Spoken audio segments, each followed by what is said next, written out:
സഹോദരരെ, ഏശയ്യാ പ്രവാചകന്റെ പുസ്തകത്തിനുള്ള വായന 1-ാം അധ്യായം 10-ാം വാക്യം 16 മുതൽ 20 വരെയുമുള്ള തിരുവചനങ്ങൾ. സോദോമിൻ്റെ അധിപതികളെ, കർത്താവിൻ്റെ വചനം ശ്രവിക്കുവിൻ. ഗോമോറ ജനമേ, നമ്മുടെ ദൈവത്തിൻ്റെ പ്രബോധനങ്ങൾ ശ്രദ്ധിക്കുവിൻ.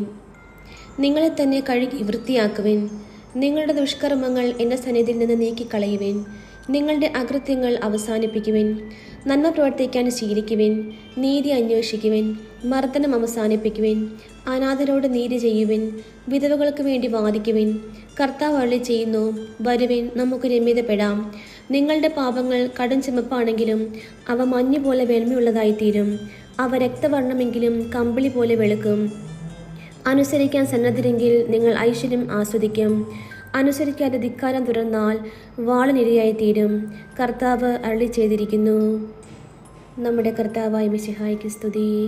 സഹോദരരെ, വിശുദ്ധ മത്തായി എഴുതിയ സുവിശേഷം 23-ാം അധ്യായം 1 മുതൽ 12 വരെയുള്ള തിരുവചനങ്ങൾ. യേശു ജനക്കൂട്ടത്തോടും തൻ്റെ ശിഷ്യന്മാരോടും അരുളി ചെയ്തു, നിയമജ്ഞരും ഫരിസേയരും മോശയുടെ സിംഹാസനത്തിൽ ഇരിക്കുന്നു. അതിനാൽ അവർ നിങ്ങളോട് പറയുന്നതെല്ലാം അനുസരിക്കുകയും അനുഷ്ഠിക്കുകയും ചെയ്യുവിൻ. എന്നാൽ അവരുടെ പ്രവൃത്തികൾ നിങ്ങൾ അനുകരിക്കരുത്. അവർ പറയുന്നു, പ്രവർത്തിക്കുന്നില്ല. അവർ ഭാരമുള്ള ചുമടുകൾ മനുഷ്യരുടെ ചുമലിൽ വച്ചു കൊടുക്കുന്നു. സഹായിക്കാൻ ചെറുവിരൽ അനക്കാൻ പോലും തയ്യാറാകുന്നുമില്ല. മറ്റുള്ളവർ കാണുന്നതിനു വേണ്ടിയാണ് അവർ തങ്ങളുടെ പ്രവൃത്തികളെല്ലാം ചെയ്യുന്നത്.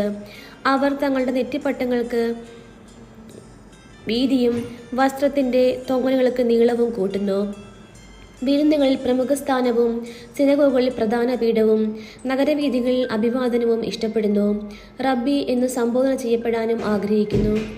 എന്നാൽ നിങ്ങൾ റബ്ബി എന്ന് വിളിക്കപ്പെടരുത്. എന്തെന്നാൽ നിങ്ങൾക്ക് ഒരു ഗുരുവേയുള്ളൂ. നിങ്ങളെല്ലാം സഹോദരന്മാരാണ്. ഭൂമിയിൽ ആരെയും നിങ്ങൾ പിതാവെന്ന് വിളിക്കരുത്.